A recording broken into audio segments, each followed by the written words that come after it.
y arrancamos con La Frívola. Adelante.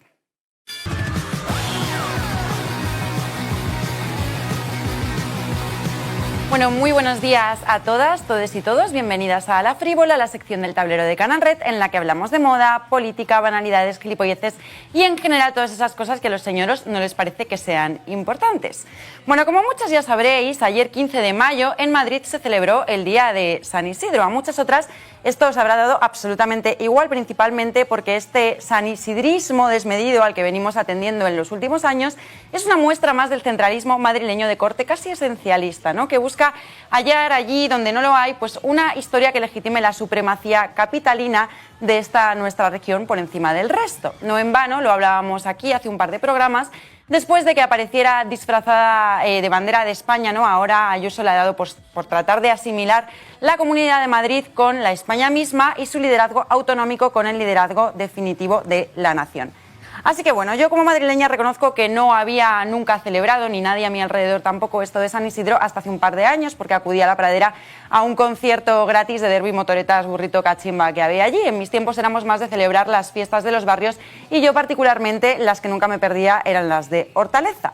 No me malinterpretéis tampoco, porque como buena nostálgica de Woodstock me apunto a todo lo que implique ponerse flores en el pelo, pero no deja de llamarme la atención este auge sanisidrista del que hablaba, ¿no? Hace poco me enteré, por ejemplo, de que el traje de chulapa no es ni siquiera el traje tradicional oficial de la Comunidad de Madrid, sino que es el de Goyesca. Sin embargo, en los últimos días pues he visto cientos de reportajes en los medios de bien hablando de cómo desde el año pasado han despuntado los encargos de trajes de chulapa a medida que rondan casi los 500 euros. Vi uno incluso sobre un taller, ¿no?, que había tenido que reinventar el traje de chulapa con otros estampados porque el de siempre pues no convencía a sus clientas, que igual no eran ni madrileñas y cuya fama se había disparado por una influencer andaluza. Unos trajes preciosos, es verdad, eso hay que decirlo, pero bueno, con esto yo no quiero echar San Isidro por tierra. Sí, quizás invitar a que nos hagamos algunas preguntillas sobre el trasfondo político de todo esto. Para reflexionar sobre el tema os traigo una sorpresa que creo que os va a gustar. Ayer estuve haciéndole estas preguntas a la experta oficial en San Isidro de Canal Red, nuestra querida Irene Zugasti. Lo que primero que quise preguntarle, ¿no?, fue si esto de San Isidro, de los chulapos y chulapas, es realmente o no algo propio del folclore madrileño y si existe, de hecho, un folclore madrileño como tal. Y esto es lo que me contaba Irene Zugasti. Adelante, vídeo. Hola, querida Paola. Aquí me tenéis disfrazada de neochulapa. Qué horror. Me alegra mucho que tratéis este tema. Vaya por delante mis disculpas por el madrileñismo y por este desahogo centralista que vamos a hacer en este ratito. Pero creo que es interesante porque es un tema que se toca poco y que en Madrid sufrimos mucho, que es la cultura neochulapa como proyecto reaccionario, como proyecto conservador y como proyecto elitista y excluyente de Madrid. Me gustaría estar en la mesa para preguntaros cuántas de vosotras, que probablemente muchas, la mayoría vivís en Madrid, sois capaces de cantarme un chotis entero. Decirme el nombre de uno o dos chotis, de autores de chotis, de artistas de chotis.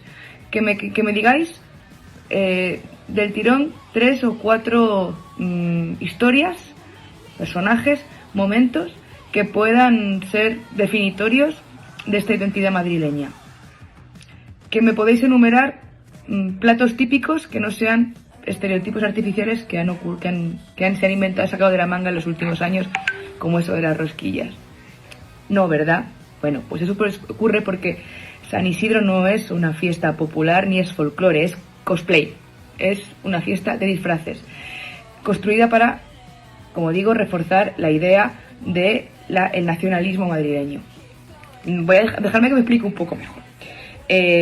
Para hablar de folclore tenemos que hablar de costumbres, de creencias, de artesanía, de gastronomía, de tradiciones y de momentos, hitos, personajes políticos, históricos, culturales que construyen una identidad nacional, popular, etc. En Madrid no ha habido nada de eso. Hasta finales del 19 no aparece esta idea del chulapo, la chulapa, el baile del chotis, que de hecho chotis es una mezcla de culturas, de ideas traídas de Europa Central, de Escocia, para hacer esos trajes que se mueven en un círculo muy concreto, muy cerrado de Madrid, y que se construyen en oposición a lo que Madrid no quiere ser. porque podría haber cogido otras culturas, por ejemplo las seguidillas, que eran de origen morisco, pero esas no gustaban, las jotas castellanas, porque Madrid es una provincia castellana, y de hecho lo ha sido legalmente hasta el 83, cuando la separan. Como oposición también al afrancesado, porque tenemos un extraño orgullo de levantamiento para luego gritar viva las caenas y hacerle vivas a Fernando VII. Y entonces para eso se construye, pues eso, una serie de 4 significantes absolutamente vacíos, que son ese baile, el chotis, que es una señora subida a un ladrillo quieta con un tipo dando vueltas, un patrón de vestido, que ahí lo tenéis, eso te lo dejo a ti, Pau, y poco más, porque como digo, si rascas no hay nada, y la gran mayoría de madrileñas que celebran a San Isidro no tienen ni siquiera idea de cuál es la propia historia de su folclore. Luego, a partir del siglo XX, con la cultura del cuplé, con todo el tema de la revista, y se hace como una especie de idea más popular, y se rescata la idea del chulapo, que es una persona, un personaje, el chulapo, la chulapa, el chulo, que habla casi como ese estereotipo chulo de habla madrileña, y que en realidad es un lumpen, es una especie como de fascinación que tenían las élites artísticas y culturales de esa época de Madrid sobre el lumpen y sobre lo que en realidad despreciaban, ¿no? Sobre la clase trabajadora y sobre los criminales, un poco como esa fascinación que luego hubo con todo el cine social y demás muchos años después, ¿no? ¿Qué ocurre con esto? Voy a pasar a la siguiente pregunta. Bueno, esto empezaba contándonos Irene Zugasti y solo acabábamos de empezar. Yo después quería saber un poco cuáles eran las consecuencias, ¿no? Las implicaciones políticas que podía acarrear o que buscaba también promover ese llamado neochulapismo. Y a esto Irene Zugasti me respondía con lo siguiente, dentro vídeo. ¿Por qué digo que sirve para reforzar el nacionalismo madrileño? Bueno, porque, como digo, es una tradición que no tiene base popular, más allá de 3 barrios de Madrid, y que se ha construido excluyendo la realidad de la historia de Madrid, porque Madrid es una ciudad que se ha construido en base a las migraciones, siempre ha sido así, la migración andaluza, la migración extremeña, la propia migración rural castellana, siendo Madrid, insisto, una provincia castellana, la migración china, la migración marroquí, la migración rumana, la migración ecuatoriana, la migración colombiana. A Madrid la han levantado sus trabajadoras migrantes y sus trabajadores migrantes. Así ha sido así toda la historia, porque si no Madrid habría sido un agujero para 4 señoritos. Entonces, negar esa historia en base a la construcción de una identidad de un Madrid que en realidad muy poca gente, es eso que dicen gato o gata, ¿no? Esa persona que tiene 3 generaciones nacidas y criadas en Madrid, creo que aquí conoceréis en mesa, también os pregunto, muy poca gente que sea gata. Siempre hay alguien que dice, yo soy gato, bueno, pues muy bien, pero es una excepción.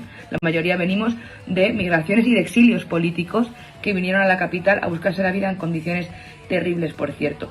Por lo tanto, tiene mucho más arraigo que un traje de chulapa. Si queremos reflejar lo que es la cultura y el folclore popular de Madrid, para mí, pues alguien que está bailando un colo ecuatoriano, o que está una morenada boliviana que se ve en muchos barrios, o alguien que hace gastronomía china o rumana, o alguien con una chupa de cuero con un parche del osobús. Sinceramente creo que tiene mucha más identidad eso que este nacional chulapismo, que además tiene, pues eso es como digo, Madrid en el 83 deja de ser una provincia castellana, se convierte en una comunidad autónoma con un propio estatuto y se la dota de todos los poderes políticos para convertirse en esta especie de Mordor neoliberal en lo que se ha convertido. Es el culmen del proyecto neoliberal, con las madrileñas y madrileños como conejos de indias de los peores experimentos de privatización, de maltrato, de recorte de lo social, y en un cuartel general ultra, donde además acogemos a los ultras de otros muchos lugares del mundo, véase pues la extrema derecha latinoamericana. Así que, por si no tuviéramos suficiente desgracia con eso, desde el 83 además nos bombardean con una serie de folclore ficticio creado desde arriba, insisto, para intentar convencernos de que tenemos una especie de identidad propia nacional que defender, que se basa en 2 chotis, en esa ropa, esos disfraces, en una actitud profundamente altanera y de esa chulería que en realidad es una especie como de superioridad moral frente al resto de los territorios de las regiones, incluso de las propias personas que pueblan Madrid.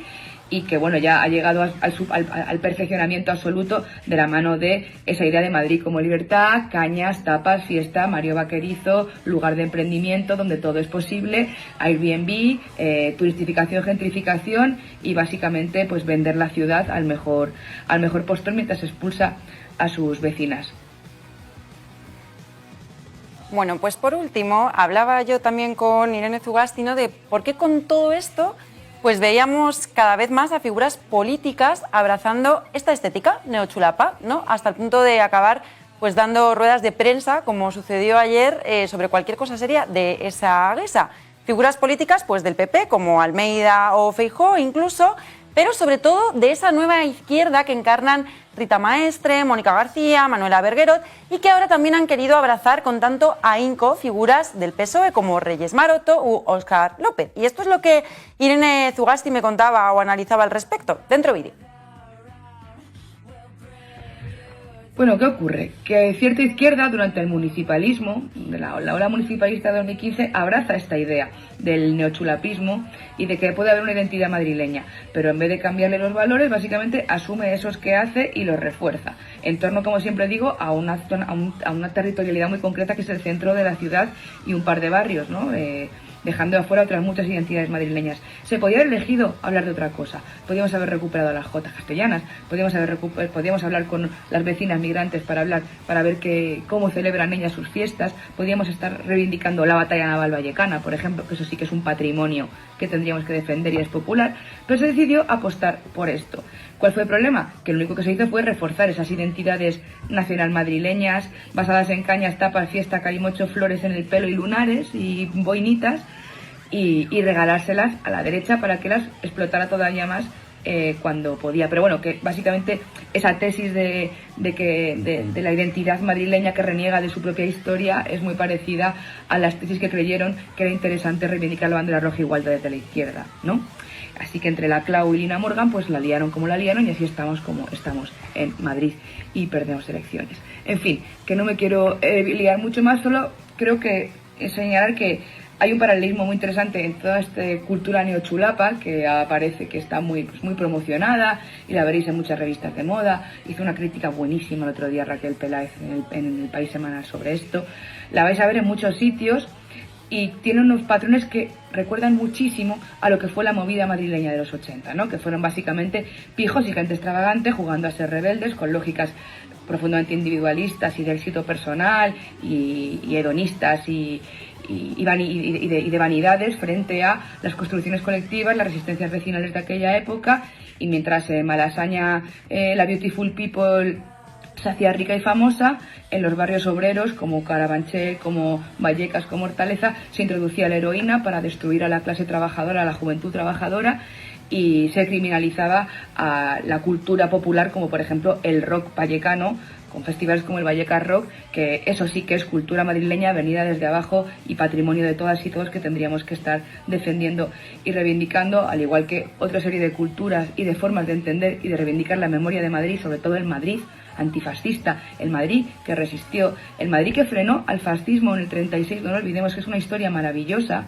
y que no solamente no nos dejan contarla, sino que el ayuntamiento la revienta a martillazos, como cuando se cargó a martillazos los versos de Miguel Hernández en el cementerio. No sé qué mimbres podemos construir, qué ciudad. Yo no digo que no celebremos San Isidro, por supuesto, y que nos vistamos de chulapa y que quedemos con las amigas y que seamos felices, porque todo pueblo necesita su manifestación de alegría y de reivindicación, y sería ingenuo pensar que no queremos también ser parte de colectividad, de identidades colectivas y de un folclore propio, ¿no? Pero un folclore sin historia, un folclore vacío, lleno de significantes huecos, un folclore que ni siquiera es capaz de explicar quiénes somos y qué queremos hacer con nuestra ciudad, con nuestras comunidades y con nuestras vecinas y nuestras redes más cercanas, pues que es un folclore artificial que sirve más para las marcas de cerveza y para las campañas electorales que para construir barrio, para construir ciudad, para defender un proyecto en el que quepamos todas, ¿no? Así que yo invito a que nos replanteemos qué es esto qué hay detrás de la cultura chulapa y cuánto de popular tiene y cómo nos queremos definir y explicar las madrileñas. y que probablemente una cumbia, una jota o una canción de rock tienen mucho más sentido en nuestras vidas que un chotis. Bueno, por mi parte, hortaleza, porros y cerveza. Y nada, amigos, ya sabéis, nos vamos nosotras a decir que renunciéis a las boinas y los vestidos teñidos de lunares, porque luego somos las primeras capaces de aparecer enfundadas en uno que nos gusta a nosotras, un buen cosplay. Pero quizás no está de más recordar que las madrileñas tenemos muchas otras cosas que decirle al mundo, además de si estamos solteras, casadas, prometidas o viudas, en función de si nos ponemos 2 claveles blancos o 2 rojos, o 1 rojo, 1 blanco, o 3, ya no sé ni de qué color, porque además las que somos no monógamas, pues no sabemos nunca qué puñetera combinación es la que nos toca. Así que lo mismo, para el próximo año yo me hago una corona de flores con todos los colores y ya está.